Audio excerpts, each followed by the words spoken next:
Welcome to Module 14. In this module, we're actually going to be covering chapters 15 and 16 from your text. And we are going to be talking about the development in late adulthood. And this typically is starting around between ages of 60 to 65, and it goes all the way until death, which means that next week, that is our last module that we will be learning new information from, and that we'll close with a lecture and review on death and the death process.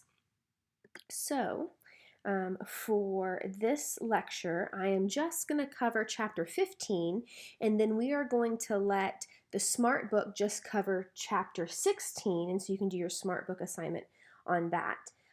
For this chapter 15, I would like for you to write a chapter summary with 6 different topics there. I'd like for you to give me a paragraph on longevity, the course of physical development in late adulthood, health, cognitive functioning in older adults, work and retirement, and then mental health. So those are 6 different paragraphs. They do not all have to fit on one page, but it's just, I think, easier just to write a paragraph on each one. We're going to start off with longevity, which is your first paragraph. We can see that life expectancy and lifespan, that means the maximum number of years an individual can live. It is currently between 120 and 125 years of age. Estimates for the U.S. By 2030, typically women live for about a little over 83 years, and men live for about 79 and a half years. Life expectancy is the number of years the average person's born in a particular year will probably live. Differences in life expectancy across countries. There are several, and factors such as health conditions and medical care go into that, along with ethnic differences. We can see that there are individuals that live to be over 100 years old. It's increasing at a rate of 7% each year in industrialized countries. And so just more and more people are hitting that 100-year-old and older mark. We can see the highest rate of people that are 100 years or older is in Okinawa, 34.7 centurions for every 100,000 inhabitants, and so that's a lot of people that have hit 100 years or older, the most in the world. And we can see that people really think that's because of people's diet, their low stress lifestyle, the caring community in Okinawa, activity, and spirituality. There are a lot of biological theories of aging. One of them is the evolutionary theory, and that's the natural selection that has not eliminated many harmful conditions and non-adaptive characteristics in older adults.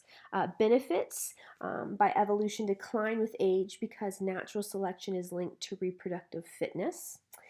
We can see that there are also genetic and cellular process theories. A cellular clock theory is one that talks about that cells can divide only a maximum of 75 to 80 times.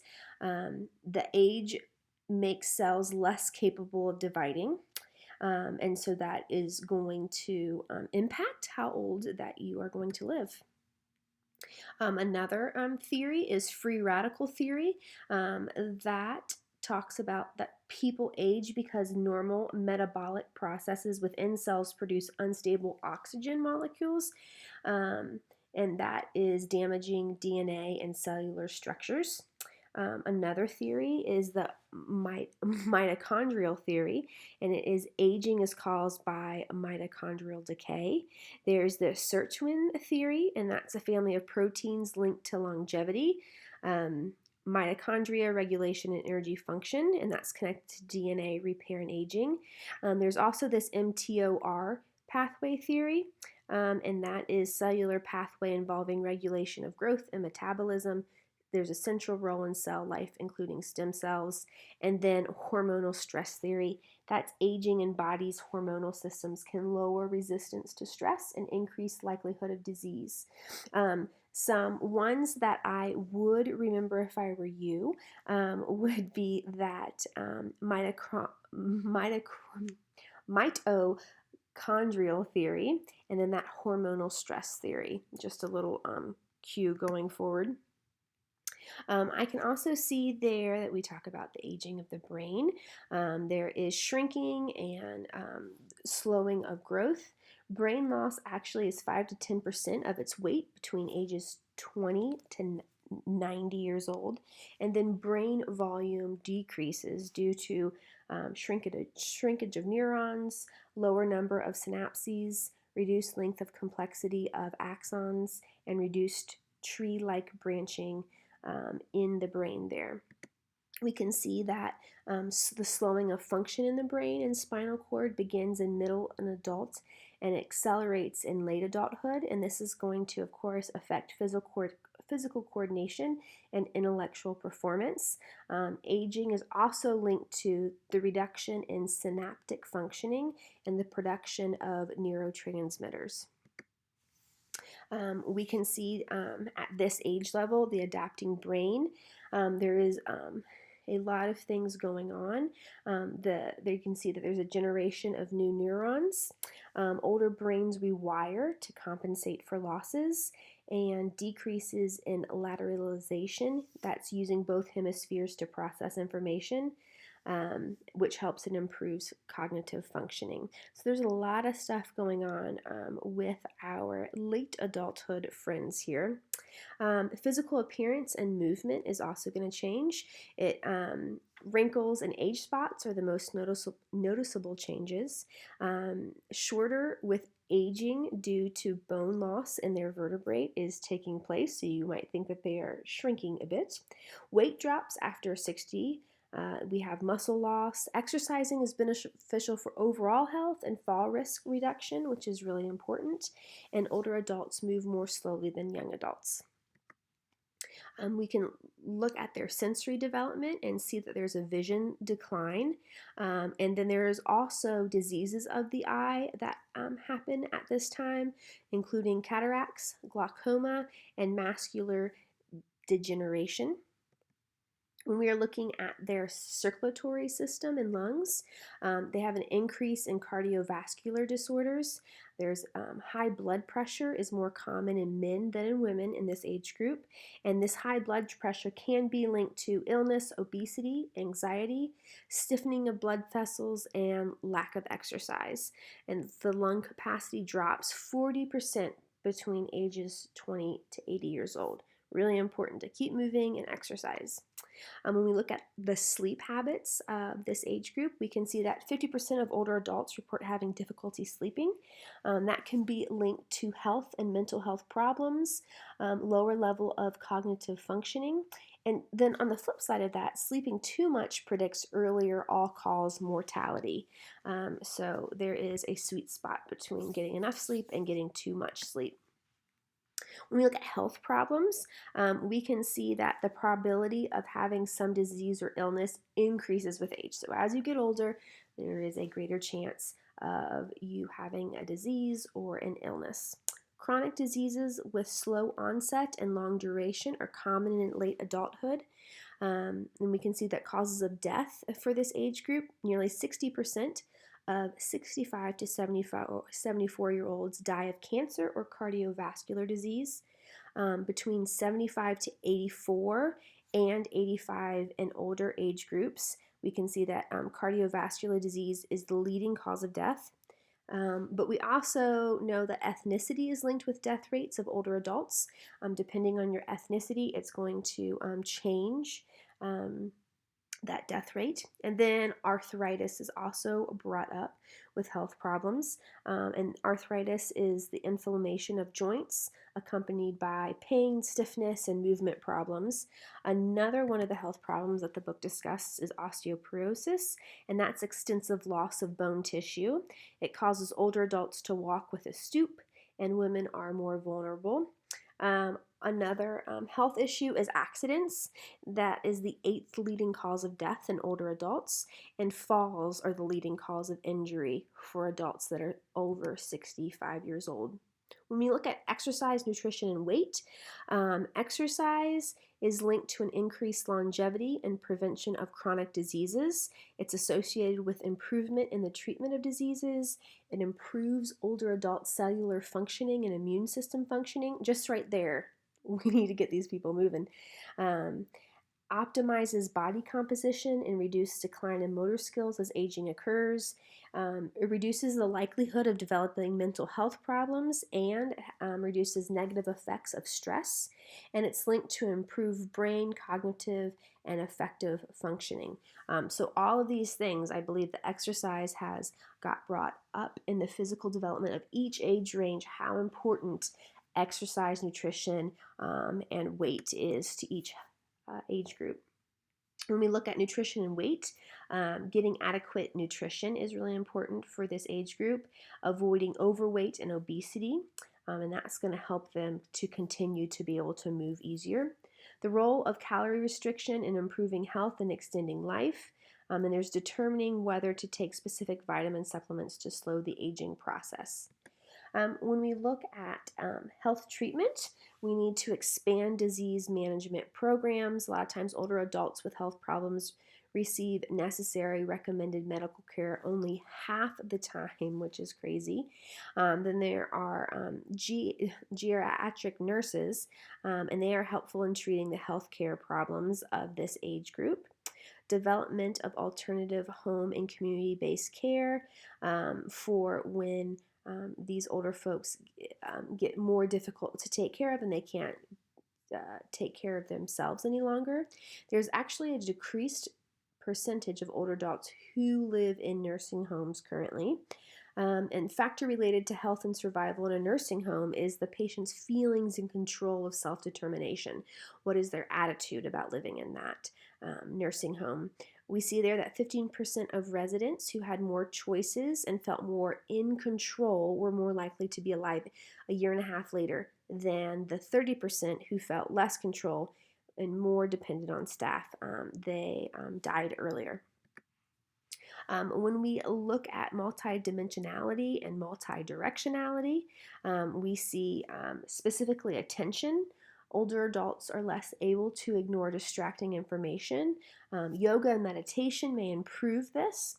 There is selective attention, and that's focusing on a specific aspect of experience that is relevant while ignoring others. And there's sustained attention, focused and extended engagement with an aspect of the environment. So we can see kind of like two different attentions there that were discussed. When we look at memory, we have a couple different memories that is discussed. Explicit memory is when facts and experiences that individuals consciously know and can state. They know it really quickly. This declines as the person ages. And then episodic memory is retention of information about the where and when of life's happenings, so like specific episodes. Semantic memory is the person's knowledge about the world. And then we have implicit memory. That's memory without conscious recollection that involves skills and routine procedures that are automatically performed. Those are less likely to be adversely affected by aging. Those are something that goes in with muscle memory. They just remember things that they can do naturally. Working memory and perceptual speed, cognitive resource mechanisms that decline as the person ages. This idea of executive functioning is something that we first started talking about in late infancy and early toddlers, and we are still talking about it with our older adults. But executive functioning is aspects of working memory that decline in older adults involve, and that's updating memory representations that are relevant for the task at hand, replacing old, no longer relevant information, and then decision making also goes in there, and that's preserved rather well in older adults. When we look at the wisdom, of older adults. We see it as expert knowledge about the practical aspects of life that permits excellent judgment about important matters. A lot of times this happens as you begin to age because you've experienced so much, but high levels of wisdom are rare in older adults. Late adolescence to early adults is the main age window for wisdom to emerge. Factors other than age are critical for wisdom to develop to a high level, and personality related factors are better predictors of wisdom than cognitive factors are. When we look at education, work, and health, we can see that successive generations in America's 20th century were better educated, and that is a continuing trend. That's really good. Successive generations have placed a stronger emphasis on cognitively oriented labor, and that's linked with cognitive advantages post-retirement. And then on the health side of things, successive generations have been healthier in late adulthood than the ones behind them, and terminal decline is best described as slow and steady. The idea of use it or lose it is the idea that mental activities can benefit the maintenance of cognitive skills. So reading books, doing crossword puzzles, going to lectures and concerts, you're using your cognitive ability, and so it's going to be you're going to lose it at a slower rate. Research suggests that mental exercise may delay or reduce cognitive decline, lower the likelihood of developing Alzheimer's disease. So, physically activity is important, and then also mental activities are just as important. When we are discussing training cognitive skills, that improves the cognitive skills of older adults. Some loss in plasticity in late adulthood, especially in those who are 85 years or older. Cognitive vitality or older adults can be improved through cognitive and physical fitness training and nutritional interventions. And that includes ginkgo biloba and omega-3s. When we look at cognitive neuroscience in aging, that is the discipline that studies links between brain and cognitive function, and changes in the brain can influence cognitive function, and changes in cognitive functioning can influence the brain. When we are looking at work and retirement of this age group, we see that the labor force includes men and women 75 and over. 87% of women work since 2000. Men are up 45% since 2000. Working beyond retirement age typically happens primarily because of financial needs, health, knowledge, and purpose in life. Cognitive ability is one of the best predictors of job performance in older adults. And then older workers have lower rates of absenteeism, fewer accidents, and higher job satisfaction than younger counterparts. Work and retirement in other countries, 33% of those in their 60s and 11% in their 70s are still working. Increasing number of adults are beginning to reject the early retirement option. Older adults who adjust best to retirement when it is taken, they are typically healthy, they're active and have adequate income, they're better educated, they're connected with an extended social network and their family, they're satisfied with their lives before retiring, and they are flexible and plan key factors. So all of those things are attributes of retiring healthy, and they are prepared to hit that stage of their life. U.S. attitudes toward money and retirement, it was from a 2017 survey, shows that 18% are very confident they will have enough money once they hit retirement. 60% are confident that they will have enough money, and 30% felt preparing for retirement causes emotional distress. So we can see there that one of the things that helps these individuals adjust to retirement easier is the idea that they have adequate income. And for the majority of Americans, they are just confident to say the best, and because only less than 20% are very confident that they have their budgets in line. Dementia is something that we need to talk about. It's a neurological disorder in which primary symptoms involve deterioration of mental functioning. 23% of women and 17% of men 85 years and older are at risk. Reducing risks may be possible through diet, exercise, cognitive training, and vascular risk monitoring to maintain cognitive function. When we look at Alzheimer's disease, that is a gradual deterioration of memory, reasoning, language, and eventually physical function. Women are more likely to develop Alzheimer's disease because they live longer than men, and Alzheimer's involves deficiencies in the brain of messenger chemical and the formation of amyloid plaques and neurofibrillary. I'm messing that up.